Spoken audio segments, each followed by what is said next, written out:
Everyone. Welcome to today's edition of Daily Wisdom from Bhagavad Gita. So Thursday sessions are a little different. So we pick up some supplemental piece of knowledge, and today we will get to hear the story of three thieves. So let's get started by invoking the blessings of God and Guru, like we always do. So let me share my screen, and then we will get underway. Able to see the screen? Okay, we'll get started with our opening prayers. Gurur Brahma, Gurur Vishnu, Guru Devo Maheshwaraha, Guru Sakshat Parbrahma, Tasmai Shri Guruve Namaha. Vasudev Sutam Devam Kamsachanuramardanam Devaki Paramanandam Krishnam Vande Jagadgurum Krishnam Vande Jagadgurum.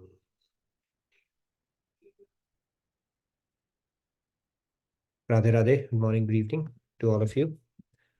So let's get started with today's session. So, like I said, it's Thursday, so we do it a little differently. We have a supplemental piece of knowledge that we discuss, taking inspiration from scriptures, stories, and other things. So let's get started. I came across this one. This is pretty interesting, right? This is not who we are, that you look at in your identity card.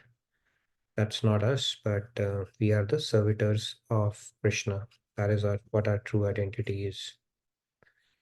I don't know, the face is not given in the identity card, but typically it is said we don't look as bad as we look in our driver's license or passport pictures, and nor as good as we would look in Instagram or Facebook, right? Somewhere in between.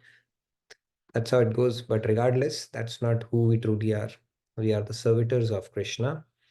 And this actually chives well with the scriptural concept as well, right? Where Chaitanya Mahaprabhu had said that Jivera Swarup hoy Krishnera Nityadas.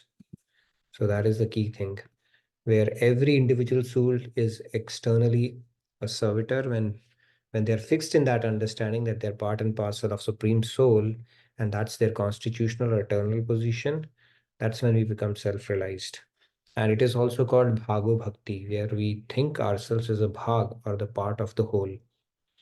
There are a lot of definitions of bhakti. It is derived from the Sanskrit word bhaj. Vedvyas has explained that bhaj itself means to serve. So bhakti means to figure out ways to serve God. Now you could serve God. How would you serve God? You can serve God via Guru, because Guru is a representative of God.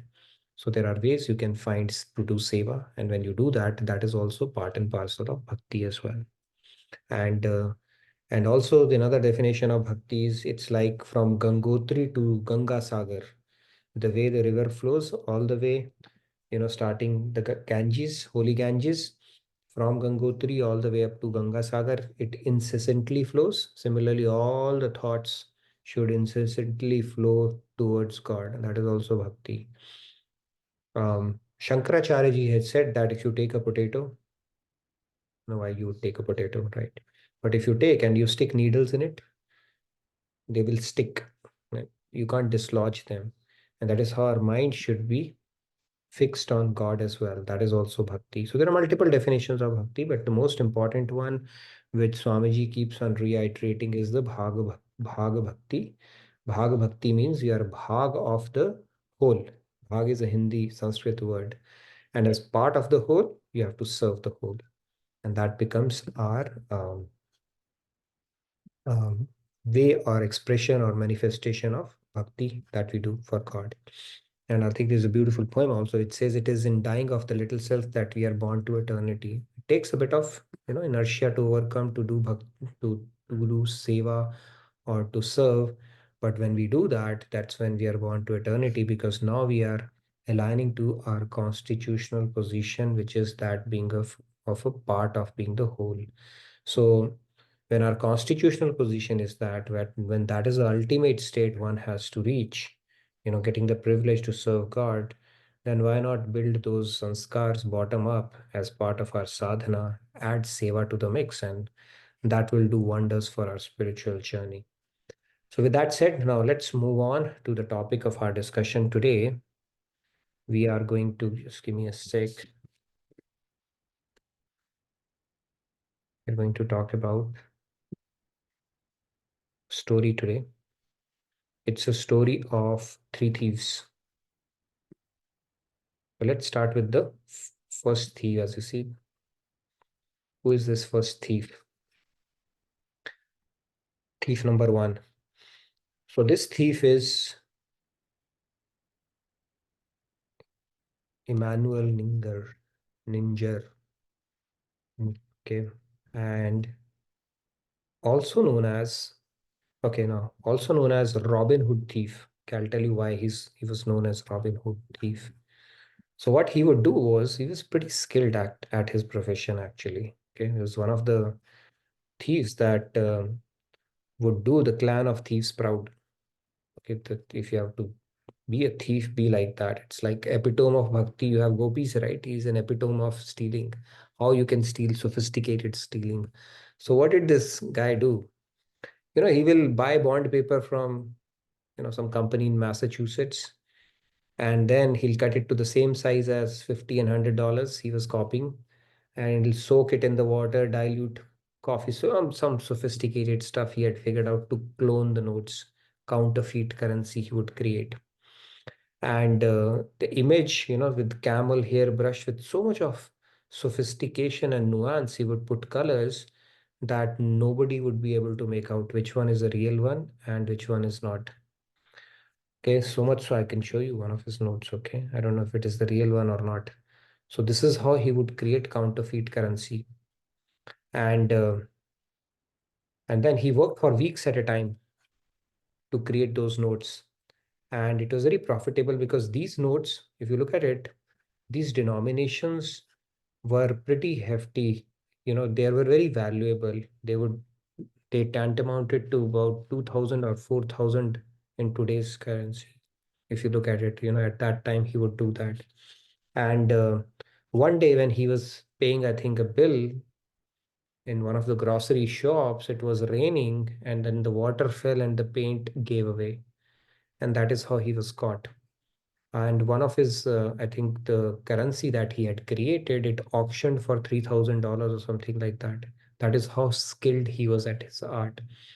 And he was also known as Robin Hood thief. Why? Because if you look at the denominations that he would try to clone, that would typically be with rich people. Okay, so, and maybe he did some giveaways as well. That is why he was popularly known as a Robin Hood thief.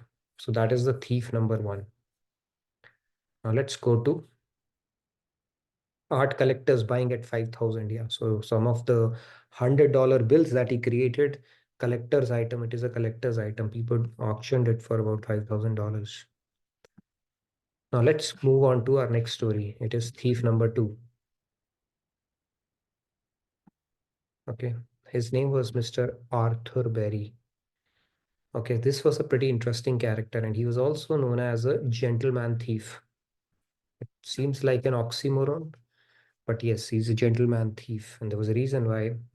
And he would do burglaries in wide daylight, right? Like you see some of the movies, he was gutsy enough to perform it in wide daylight. He will socialize, mingle with people, and before they know, some of the most precious things and stuff in their home would be cleaned up.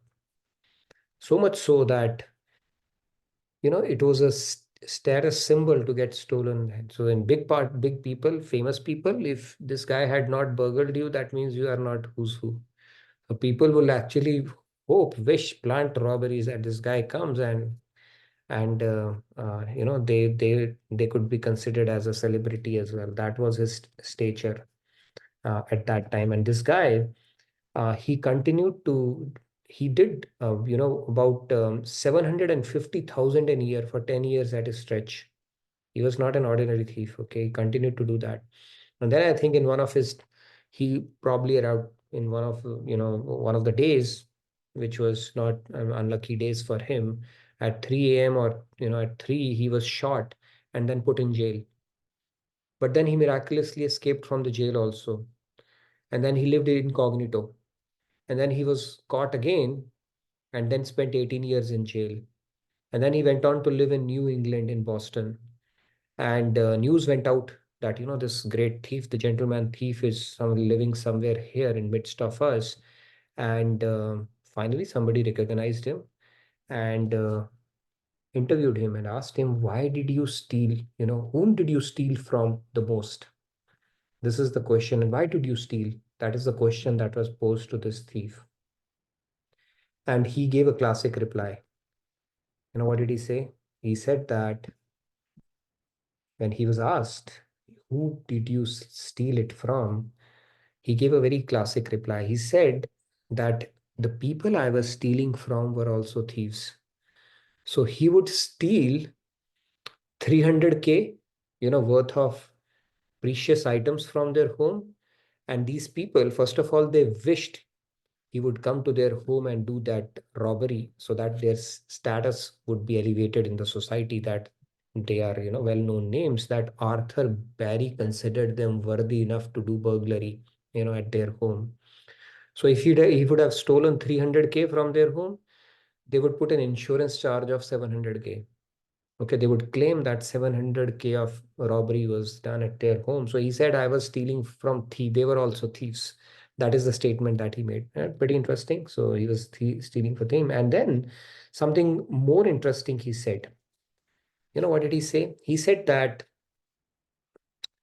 God blessed me, but I was stealing from myself the most, because he was utilizing this unique talent that he got in a shameless way. And that's an admission he made when he was asked. But just think of it, this guy, Rob, carried out this robbery with the sophistication and nuance that is needed for 10 years, about 750,000 plus dollars he swindled. And then finally he had this realization, right? So like the previous one, who was pretty skilled in his art as well, who would create these counterfeit currency that nobody could understand. These both people were very skilled. So this is the story of the third thief, gentleman thief. Now, you know why he was called a gentleman thief? Now let's move to the third thief. Two thieves we have already covered. Okay, you see it in the picture, there's a third thief. Any guesses who's going to be the third thief here? I mean, I've given you so much of clues. Think of some celebrity thief. By the way, third thief we all know. Okay. Third thief is all of us. And why we are all of us? Because we are also stealing from our own selves. How? Why? By not utilizing, by underutilizing, and by misutilizing all the abilities that God has given us, abilities and potential that God has given us. Okay, so this is the third thief that we are going to talk about today. Why? What makes us think that we have, we are underutilizing, misutilizing, or not utilizing at all? Because our scriptures tell us, Ramayana says, Ishwara Ansha Jiva Vinashi. We are part of God and we are eternal. This is what Ramayana states. And if you go to Bhagavad Gita, it says, Mame Vansho Jiva Loke Jiva Bhuta Sanatana. Lord Krishna himself is saying, both scriptures are saying the same thing, that you are my Ansh. Okay, if I don't see, okay, that's good. Mame Vansho Jiva Loke, uh, Jiva Loke, Jiva Bhuta Sanatana is a Bhagavad Gita quote. So basically, Lord is saying that you are all my eternal fragmental parts. And as part of God's energy, we also have infinite potential. And if we don't end up realizing that, or whatever skills we have, we are putting it in a different direction, or we are capping our potential. In all the cases, we are not only leaving things on the table, but it's like stealing from yourself. Okay, so that the third thief is us, and that is what we are going to talk a little bit more about and have a bit of a discussion on as well. So hope so far so good on the story of three thieves. Now let's move on and see why we are glorious. So this is who we are, you see. Now Swamiji says, Swami Mukundanand, picked a quote from, he said that true success is blossoming of our soul in who we are and what we do. To succeed in life is to become the best that we can become and do the best that we can do. Okay. Swami Vivekananda had said that those prophets were not unique. They were men as you and I. They had attained super consciousness, and you and I can do the same. Very fact, one person attained that state indicates that all, not mean, but men can do so. And ultimately, that is religion. And bestowing us with infinite potential is God's gift to us. Realizing that infinite potential is our gift back to God. Okay. So we need to do our part as well here. And that is why we are so special. So these are some of the quotes that I had borrowed. Let's continue to build on that. So you see, this is who we are. We are truly capable of. This is what we are truly capable of. However, what we think of ourselves and end up accomplishing lifetime after lifetime is this. Okay, as you see. So that inverted image is something that we need to correct. It should actually get magnified and not shrink. We are truly capable of doing anything. That is what who we are, and that is what our scriptures tell us as well. The Neo of Matrix, getting back to the movie, one of the I think one of the script writer did a wonderful job. By the way, this movie, if you look at its casting, it is inspired by us, those and the scriptures that we have. And in fact, and if you listen carefully, it talks about astoma, sadgamaya, and all that. And some of the concepts, if you look at it, they are directly inspired by Bhagavad Gita. So, by the way, this is the we are capable of much more than what we give ourselves credit for. That is what Neo was told by, you are capable of much more than what you think you are capable of. You just need to remove that barrier that you have imposed on yourself. Because we are a tiny part of God, we have the inherent splendor and immense potential. Okay, no two ways about that. Even Bible says 5.48, be perfect, therefore, as your heavenly Father is perfect. Okay, that's a direct thing from Bible. And the analogy is tiny spark, although a fragment of fire can consign an entire forest to flames. There was a story I remember when I was growing up, which was quite a few years back. So, Leo Tolstoy's story, Spark Neglected Burns the House. One spark can consign the entire hamlet or a forest to, and similarly to flames, one spark of inspiration can actually drive us to do amazing things in life. And that is what God's promised to us as well, because we have infinite potential being a tiny fragmental part of God itself. And then what is the barrier? The biggest wall you have got to climb is the one you build in your mind. So that is the key here. Okay. And if you think you can or you cannot, in both cases, you are right. Henry Ford had famously stated that as well. And if we don't truly achieve our potential, or if we don't make a sincere effort or make a progress from where we started to when we depart in this world, we are actually not only leaving things on the table, but stealing from ourselves, essentially the message. Okay. So we don't want to be that, continue to be that third thief that we spoke about, because God has given us talents. He has given us everything that we need to succeed and to do wonderful things, including realizing Him, which is the topmost prize a soul can have, anyways. Okay, so then what? Now here is a mall. Now why we'll talk about what's going on in our lives, what makes us thief or keeps us in that continues we continue to join their clan. So let's say you go to a mall, and this is a special mall where you can get everything that you can think of. Okay, mart, so to say. These days you have food marts and pretty much all the stuff you can get, one stop shop. And in this mall, surprisingly, what you see the vegetables are $1,000 per pound or kg. Okay, I put kg, and just imagine it's like 50,000 per kg. Okay, you see that vegetables price. Then you see a very fancy watch, a Rolex watch, and it is $1 per piece. And then you see gold bars, 24 karat goods, $5 per lb and kg. And then you see milk is $500, per lb kg. Now, what's going on here? If you see these kind of prices here, oops, what happened? I'm going too fast, I guess. So if you see these kind of prices, what's going on here? It's all gotten it wrong, right? Somebody played a prank, I guess. Maybe a fourth thief was there as well who came into the mall, did his robbery, and then while leaving, he just changed the price tag for all the things just as a pun or a fun. But the point here is whoever comes to buy stuff has gotten it all wrong. And something similar is happening in our lives as well. Things which are really precious and worthy, we just discard it just like that. Okay, it's not worth it. And things which are, okay, I'm not saying vegetables and milk is not important, but they are important. But then we attach a very high price to things which are more commodities, and things which are truly precious. We think that's kind of a deal, and that is because of our erroneous value system in today's world. Right? If you think about, okay, there's a satsang going on, or let's listen to this lecture series or LTP program, people, oh, who has time, let me rather go and watch that latest Bollywood or Hollywood flick that has come, or do that potluck that, where I can enjoy that food that my friend is making or something of that sort. So the erroneous value system, we have put a lot of emphasis on things, or we have priced things like power, money, fame, getting a good designation, getting a good house, car, and all that stuff, a lot of value.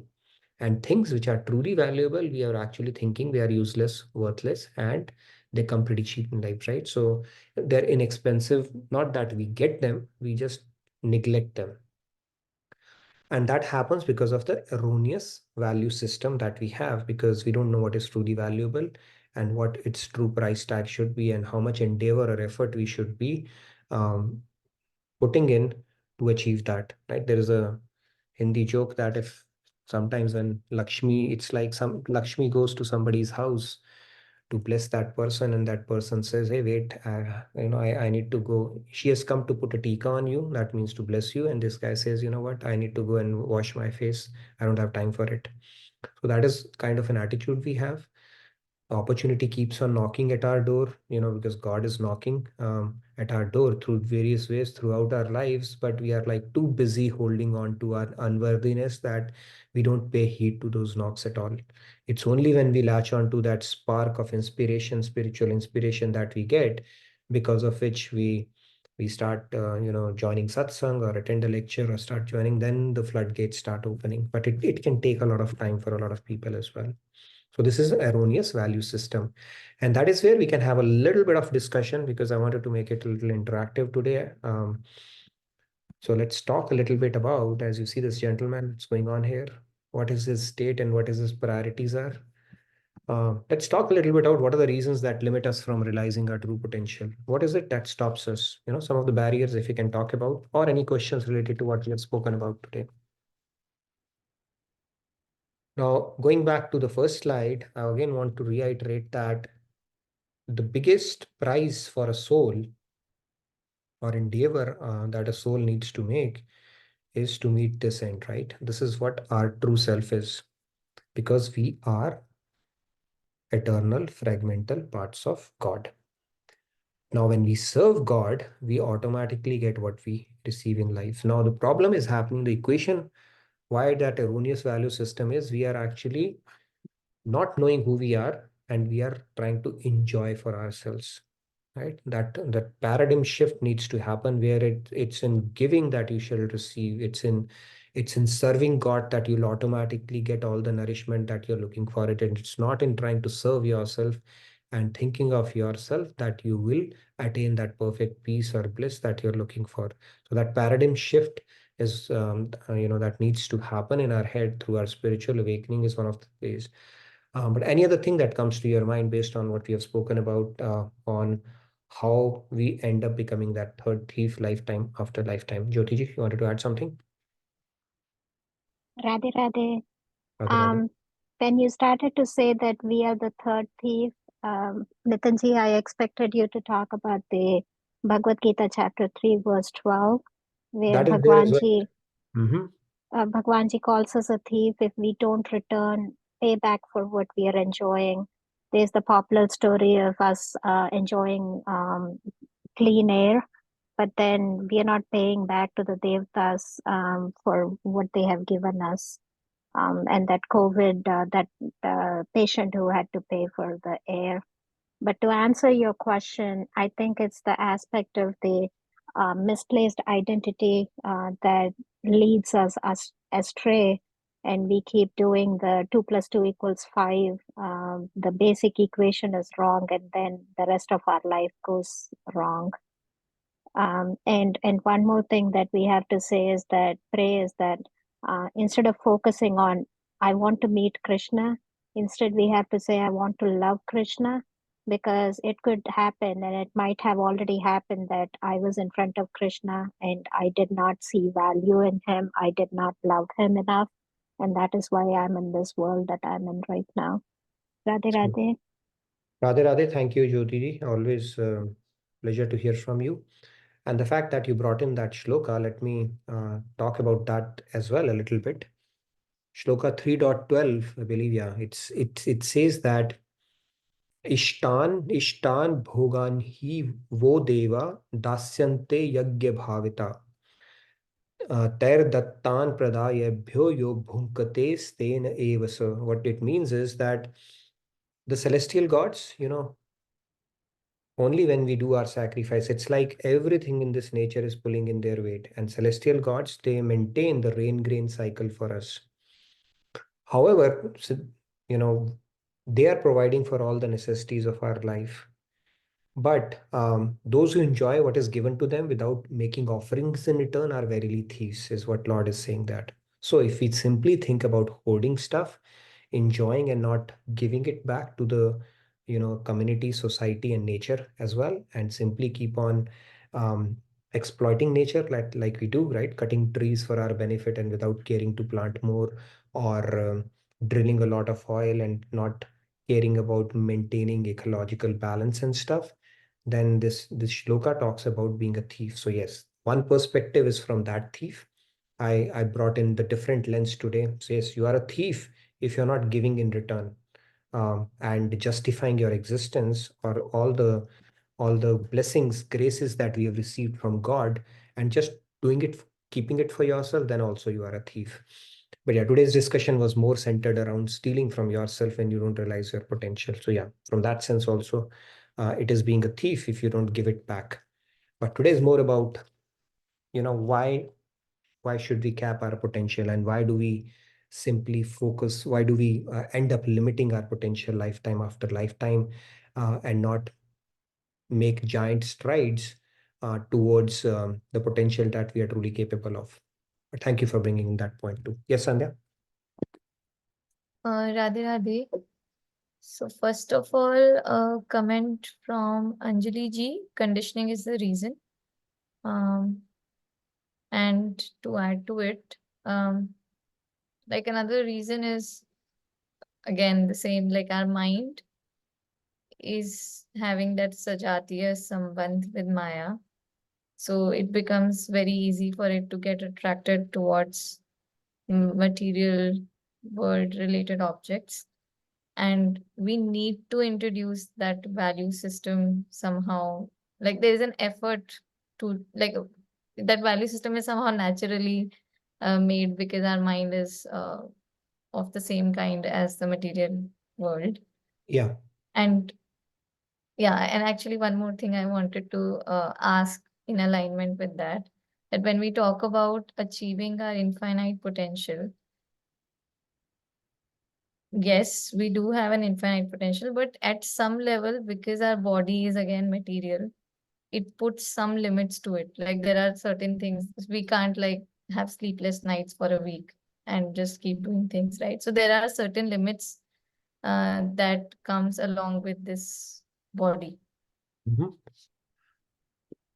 Yeah. So So what's the question? So that means we question can. is how to see that when we talk about infinite potential, like how That to is put true. it So Lord Krishna, see, we have to look at it holistically, this whole thing, right? Even to realize our infinite potential, we have to see we are in this bodily form, right? And then 6.17 Bhagavad Gita, it talks about yukta viharasya yukta cheshtasya karmasu. So everything has to be done in moderation. Even for you to progress in spirituality, if you don't take care of your body, right, you go with sleepless nights and stuff like that, it's not sustainable, because the vehicle that is given to you, you're not taking care of it, then how can you make that effort, or be able to progress there? So you have to take care of it. But the point here is that when you do, things in moderation, of course in bhakti, and then you are able to sustain your spiritual progress beyond a point for you to realize your potential, right, then you start tapping into divinity as well.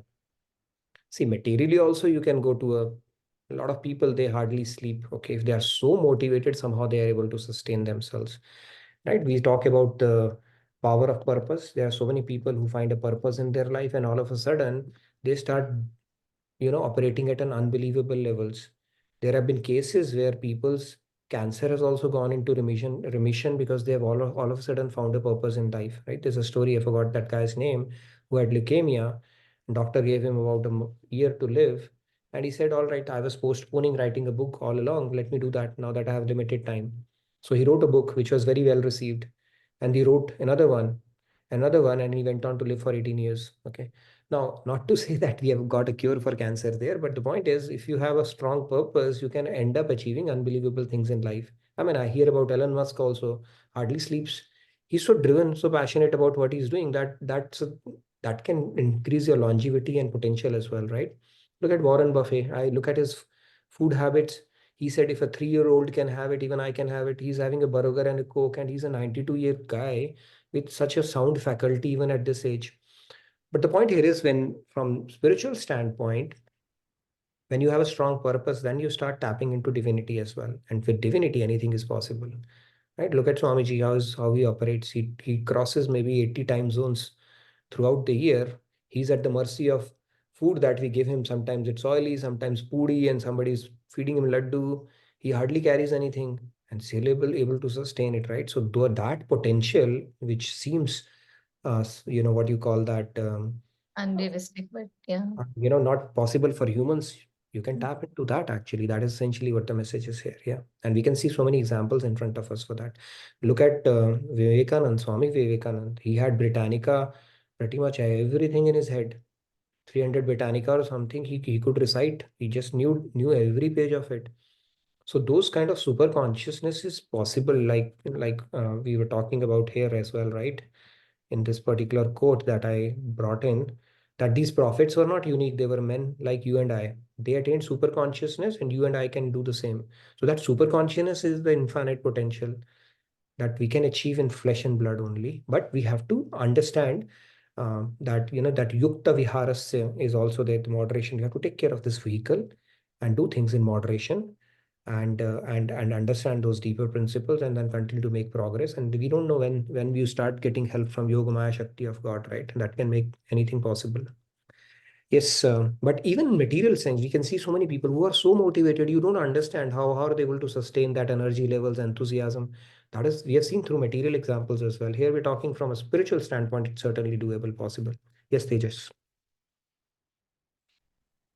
Radhe Radhe. So I think the bottom line is your conditioning of your intellect, right? If you condition your intellect, the intellect will give the right suggestion to the mind. And let's Yes. say your mind is lazy, doesn't want to exercise, but your intellect says overpowers every single time, then automatically your body becomes healthy, and then your mind becomes healthy, and then that's where you go towards that divinity that you're trying to talk about, a True. strong purpose. And if your intellect also finds the strong purpose, that will also double down on the effort of going towards uh, even the moderation also will be achieved. So I feel the bottom line is the conditioning of the intellect. I think if you arm the intellect with the right knowledge, I think um, True. that will have the course correction for you, I think. No, that's very true. Also, yes, intellect has to be armed with right knowledge. Another point I want to bring in, I think it's going to spark off in a lot of conversation, I'm sure, is that, what is the biggest impediment towards the highest goal? The biggest impediment is an easier path to a lower goal. Now, if you think about people in the world, right, they think they've outsmarted somebody, let's say by being a little, through slyness or by manipulating or just trying to be smart, and they think they have gotten an edge, or they feel very good about it. Let's say you've cheated somebody, you gained, or you stole something, or you tricked somebody, right, to get a promotion or stuff like that. Then who are you truly stealing from? Have you stolen from that person, or you've stolen from yourself? That concept does not click at that point, right? You don't understand. End of the day, you are losing, because God goes with the different virtues altogether. You might have won the battle but lost the war, right? The Yeah, battle in the true. material world, you might think in that moment, wow, I did it. And you sometimes take pride in tricking people and manipulating them and all that stuff. But if you think about it, if that erroneous system or value system or belief system is leading you to become like that, you're truly stealing from your own self, and it is So not going that's, to be yeah, used. that's an Yeah. example of your arming your intellect with false knowledge, right? Your intellect thinks that, okay, Value by stealing system, this value system, right? So I erroneous. think when you have the value system correct in your intellect, I think the magnetic compass will show the correct. I mean, will correct itself basically. True, true. So it's the knowledge and intellect that leads to your value system, and that value Hmm. system leads to your belief system, and that belief Hmm. system translates into the physical actions that you end up Actions, yeah, doing. And those repeated actions that start becoming your habit, reinforcing, and yeah, habit. that becomes your habit.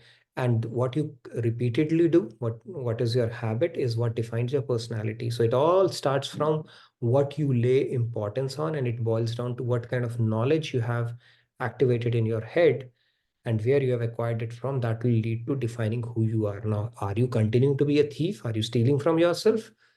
Or are you truly gaining something? It all boils down to the kind of knowledge that you're holding in this reservoir, which is our intellect. Very true. So Right. this is how the whole connection goes. Connection Good. goes, yeah. Nice point, Tejas.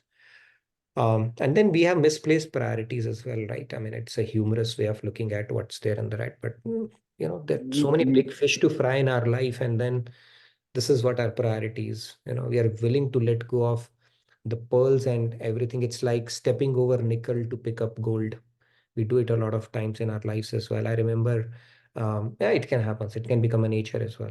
There's so many things to look at in this world, to marvel at and to learn from, and we start focusing on that one negative thing or thing that's not adding value too much. Yes, Sandhya, something.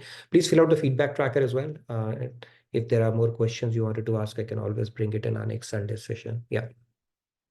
Um, so another question regarding the statement that you said, easier path to a lower goal is a problem. It's an impediment. So, like breaking it down further. So the problem is mainly lower goal, not necessarily easier path, right? Not lower goal, it's more comfortable, right? It's Shreyas Preyas kind of a thing. It's more comfortable, more convenient life. If I take my own example, Mhm. um, when I was in college, first of all, I had no freaking clue what I should be doing in life, right? I got pushed into engineering because I didn't want to be taught by my mom, who was a biology professor, because she'll pull up my ears. So no idea, and got into engineering. Now, even after that, I had no idea what I wanted to do. So I was just sailing along what people are doing. And then rather than going in for something that you want to do, there were things I like to do even then. I took an easy route because everybody was going in for IT companies. And, one of the IT companies was kind enough to pick me. I said, all right, shortcut. Who's going to study, struggle hard and stuff like that, right? Let me just go there and see where life takes you. So sometimes, very few people are very clear in their head what they want to do. Other people, whatever is presented, whatever is the easier route, they take that route. Like, and that can become an impediment to your, and sometimes God makes the situation such that you're left with no option, and then you're forced to exert. That is also God's mercy. But it doesn't happen with everybody, right? He reserves his best test for his best students as well. I was not one of those, that's why it didn't happen. But it happens. I've seen people. There was a guy who could not crack campus at all, And then that guy, probably he ended up in NASA doing astrophysics or something. He picked up something from one of the great professors. He started just because he could not crack campus, and that campus was an easy route for most of the people. Just get a job, get picked up in a job right after the college. So sometimes when you're not forced to exert, you don't even know what is that truly you could have achieved because you just had an easier route in front of you. What I'm saying, if the goal is same, it's just smarter to go for the easier than difficult. Like when we talk about Gyan Marg versus Bhakti Marg. That is goal we are talking, not the Yeah. path. Right? It's like easier path to a lower goal. So That is the that's that, biggest yeah. impediment to a higher goal, is what it is. Yeah. Lower goal, easier path to a lower goal. Yeah. But the path is higher. Bhakti is easy to begin with, but it gets increasingly difficult, right? Because now you have to have a lot of humility and you have to let go of I, right? And then you have to consider yourself as a das. And Gyan, you are God. Isn't it more convenient to build on that? I am God. I have everything. I just have to realize that I have to wake up to my real identity. That becomes easy, right? Increasingly, even though the entry path is difficult. Bhakti actually is entry point is easy, but as progressively, it takes a lot on an individual because you have to kill that false pride and the false projection of self that we carry around. But with Gyan anyway, you cannot achieve that goal. Without Bhakti, no one We can. know it. Gyani won't agree to that. We know it. See, we Uh, are privileged ones because we had Jagat Guru Tam, right? So we know that, understand that concept. You tell Gyani for the rest of your life, will not understand that until they reach that peak, and then their guru will tell them that, you know what, I could have I could have taken you until this point. Now you have to do Sagun Sakar Bhakti to progress further. Yes, and and just one more thing. So Rahulji reminded that we have been talking about thieves, right? And we are thieves. So there is a way for us to actually contribute in the service of our Hari Guru as part of tomorrow's Akshay Tritiya celebrations, right? So please maybe do. actually we can talk about Akshay Tritiya a little, if Akshay Patra, right? Akshay Patra, with the one I think that was given to Draupadi when Pandavas went to for the exile. Because just imagine, one of the biggest problem everybody has at home is what to cook, what menu, and then food, how much, right? So when in during the exile, they were, I think, Sage or Chris who had given, sorry, somebody can tell that. She was offered an Akshay Patra where the food will not, it will serve everybody, and that aspect was taken care of. So Akshay means something that never finishes. So tomorrow is Akshay Tritiya. It's said that the charity that you do is something which gets magnified multiples. Not that that is an incentive or greed for us to do that, but if you want to do charity, there are certain occasions, there are certain times where it's very auspicious, and tomorrow is one of those. And then I know that we have the opportunity for what we have received from Swamiji, for his dream project university, which is anyway going to cater to the generations to come. It's a great way to do Guru Seva. So do consider it. We have our fundraiser going on for Daily Wisdom as well. So do check it out. We have a separate one for India team as well. So it's a good opportunity to donate something and future proof our own interests down the line as well. So it is said that that is one of the injunctions for people in Mrityulok, right? Brahmaji, when he was told he was supposed to give golden nuggets for people of all the three lokas, he said the. And they say, what kind of injection it is? Injunction is it? Instruction, it is the. And this the is not the, it is the Hindi word. So he said the first the is for people of the celestial abodes. Daman, just suppress your desires because they can enjoy anything to any extent.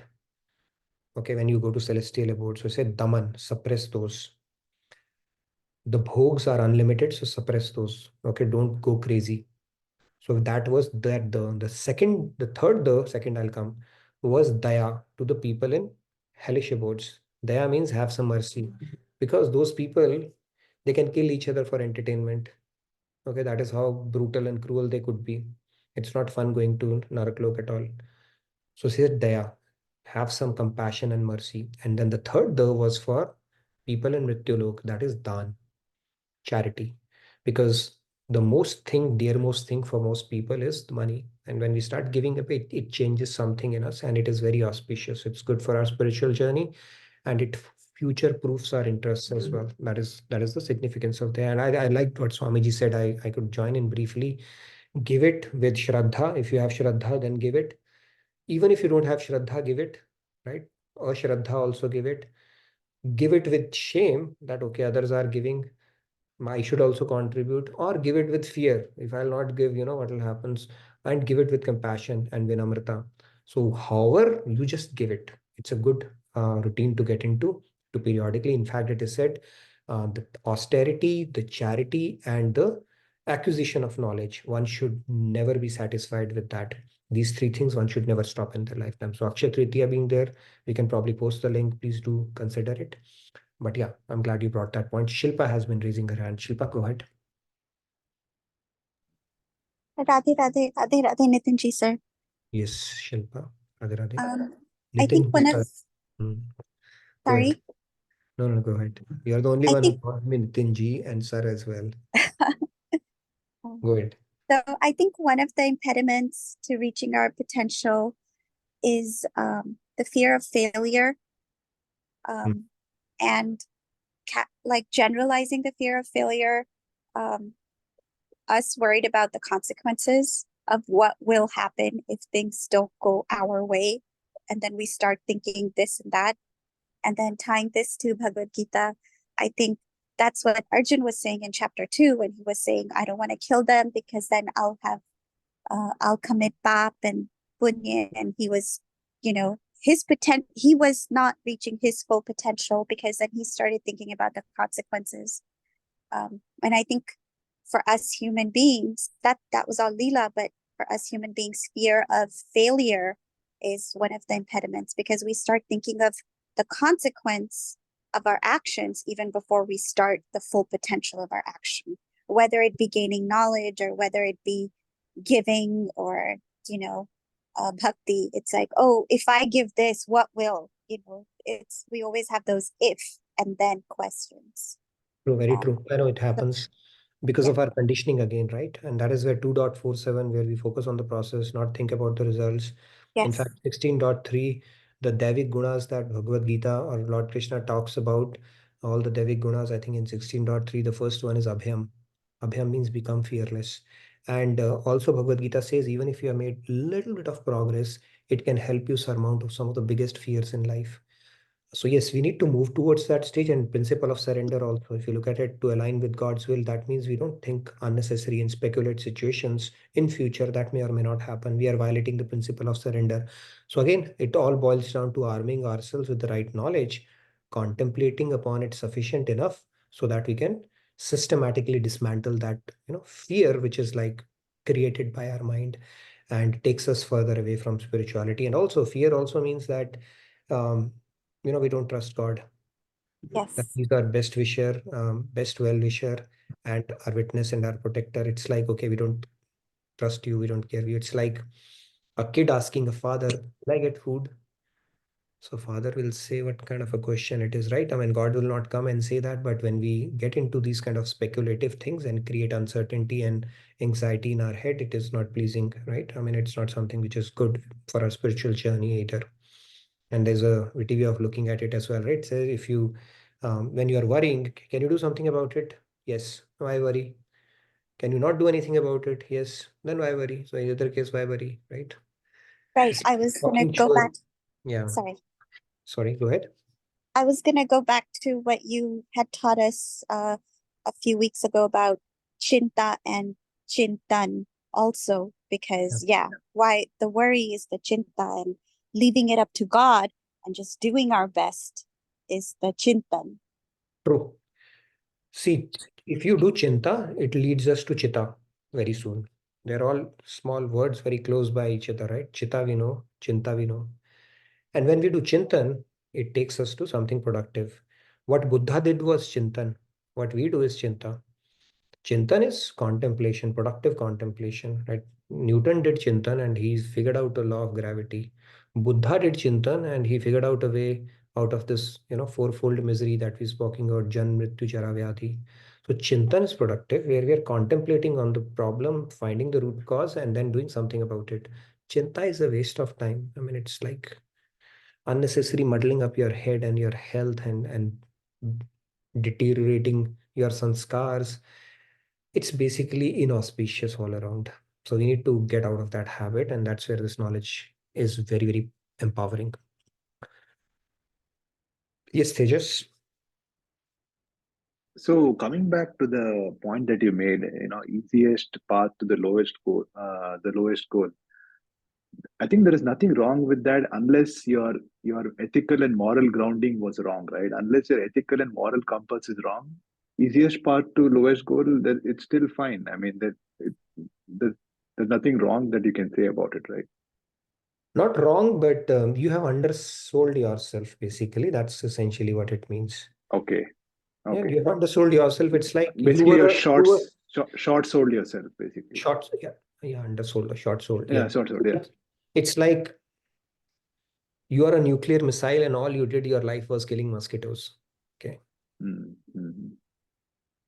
It's an Okay. extreme example I picked up, but Yeah. But yeah, it made sense. Yes. Thanks. yeah. So God says, don't short sell yourself. Okay. I want to see the best version of yourself that you're capable of in this particular time. Yes, Pratyusha. Radhe Radhe everyone, Radhe Radhe sir. The point that I wanted to make actually already was done, which was like why what is the biggest impediment to all of that we are doing is are not going where our true potential is lack of knowledge, and it can come as a part of our conditioning from our parents or our teachers, our friends. So it matters who we keep company with because we become like them. Yeah. So that is one point. And second point is, understanding ourselves as mind and understanding ourselves as body. We actually cap our limitations.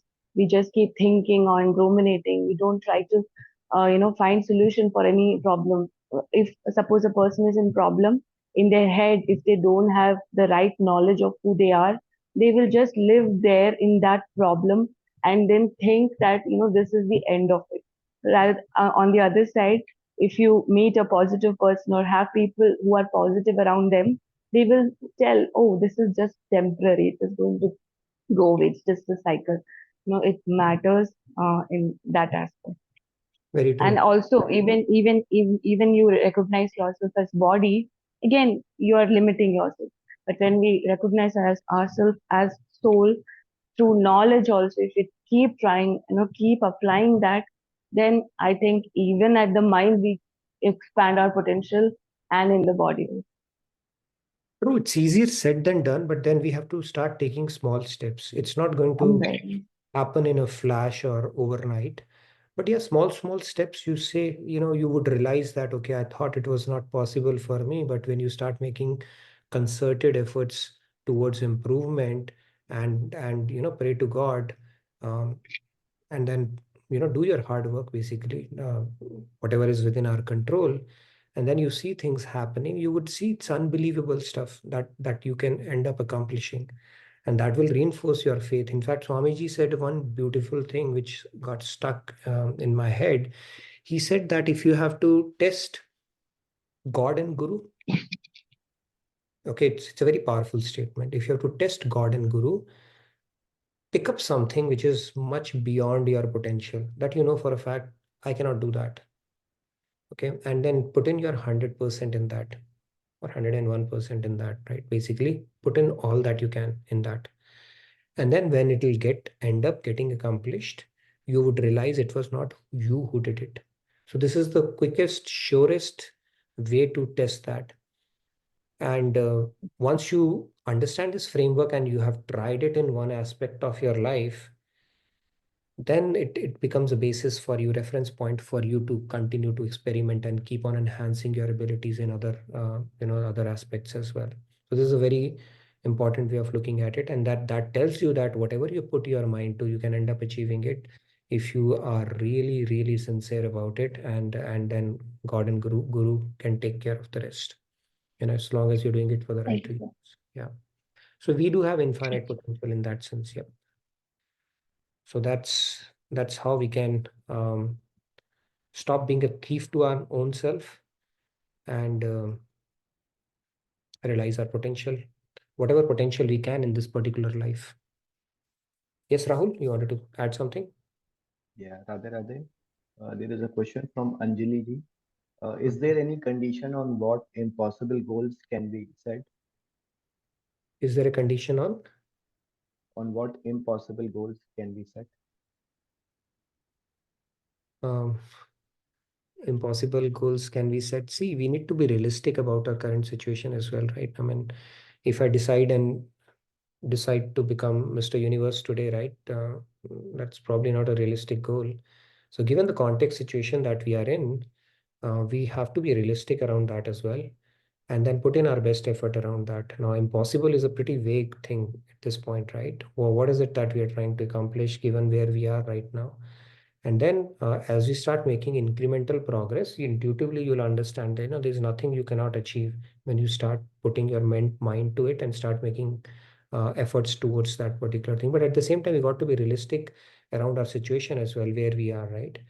And then maybe down the line, anything and everything is possible. I mean, if you look at, and if you're really focused on making it happen, anybody can achieve anything at any point in time, right? I mean, this guy, Kentucky KFC chain here in US, it was opened by a guy at the age of 67.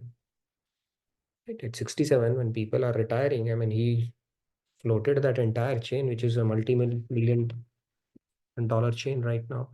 So anybody can end up achieving anything, but we got to be a little realistic and practical around our situation as well, because we are not yet there, right? Situated in this understanding that we are soul. Conceptually, yes, anything is possible for us. Practically, we got to be realistic around, where we want to start and what we are trying to do here. But with God and Guru's grace, anything is possible. Anything is possible. If we have put our mind to something and we are doing it for the right reason, sure, why not? I mean, if you ask me personally, I'm not that I've done something great, but I realize even small things, adjustments that you need to be able to perform effectively in your job and with Seva, those things get ironed out over time, which seemed impossible to begin with.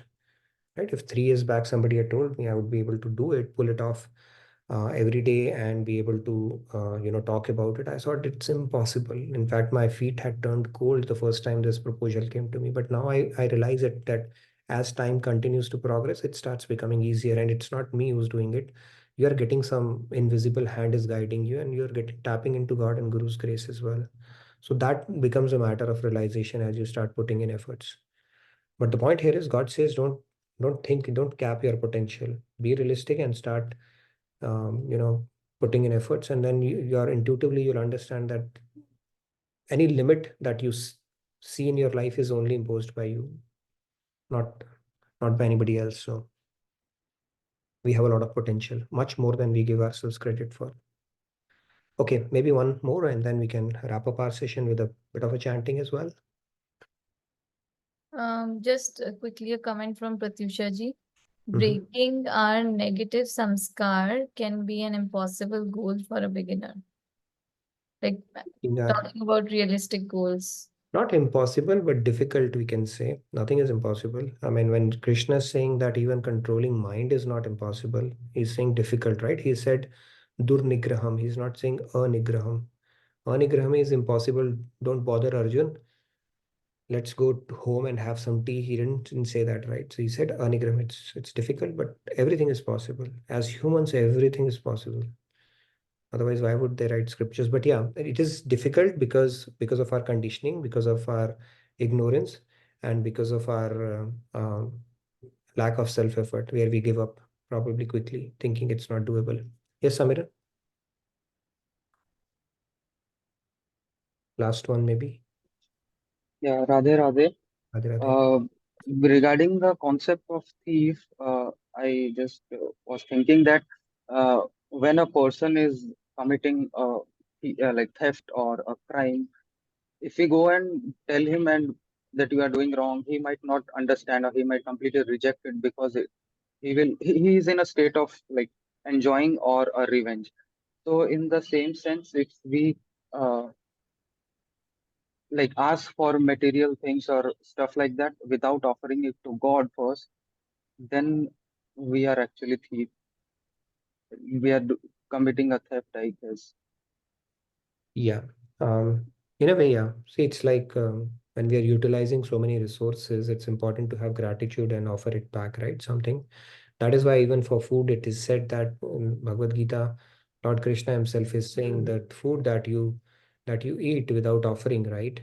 Um, that you are verily eating sin. So when I heard it for the first time, I'm like, "Oh, I've been eating sin for most part of my life." So so it's a good practice to offer it because we take these things for granted, but lot goes behind the scenes. See, if a farmer does not do that, if the devatas don't rain, and the grain is not sustained, then farmers do their sweat and labor goes into it, and then somebody picks it up from them. They transport it, put it on the mart, it comes to your home, somebody cooks it. So many things have happened, right? And without gratitude, if you simply gulp it to satiate ourselves, it's considered as a sin. And you cannot go and thank everybody there. So God has simplified it. He said, just do a quick prayer in your head, offer it to me, and then take it as my remnant or a prasad. Okay, no more sin. So he's very simplified it for us in every sense. So yes, that spirit of bringing God into our consciousness and having that gratitude, and in general, giving back to society and things from which we get stuff is a good attitude to have. Corporates are waking up to this fact as well. They have CSRs, right? Corporate social responsibility. I mean, these are things which is trying to align to these deeper principles, but we should do our thing now because now that we have access to this good knowledge. So yeah, otherwise we are thieves and sinners. That is why we keep on accumulating more and more binding karma in our lives. Okay, now can we get to our Devotional segment. yeah, let's get to our devotional segment. Good discussion. And then if you have more questions, please put it in feedback tracker. We can certainly discuss that.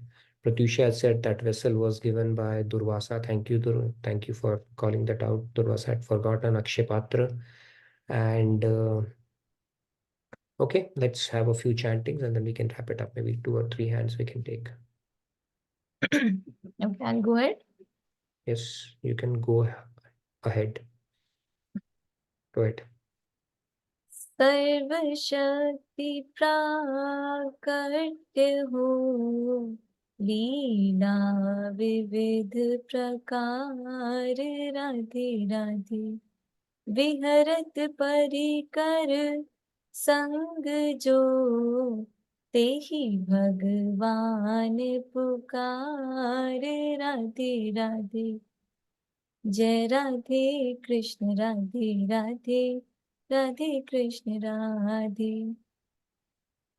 Bhagwan is the aspect of the Supreme Entity in which he reveals all his powers. Manifesting in the personal form, he performs various pastimes with his devotees. Yes, so Bhagwan aspect is where he's in full form. There's absolutely nothing which is latent. He reveals all his powers, pastimes, devotees, parikars, pretty much everything. And that is why the personal form of God is where we get the highest bliss and the complete realization as well. Okay, we'll take 2 more hands and then we can. Riyaji, go ahead. Thank you. Radhe Radhe. Radhe. सर्वशक्ति प्राकट्य हो, लीला विविध प्रकार, राधे राधे। विहरत परिकार संग जो, तेहि भगवान तेहि भगवान तुकार, राधे राधे। जय Radhe Krishna Radhe Radhe, Radhe Krishna Radhe. Thank you, Riyaji. Thank you, Swati ji. Last but not the least. Yeah, Radhe Radhe.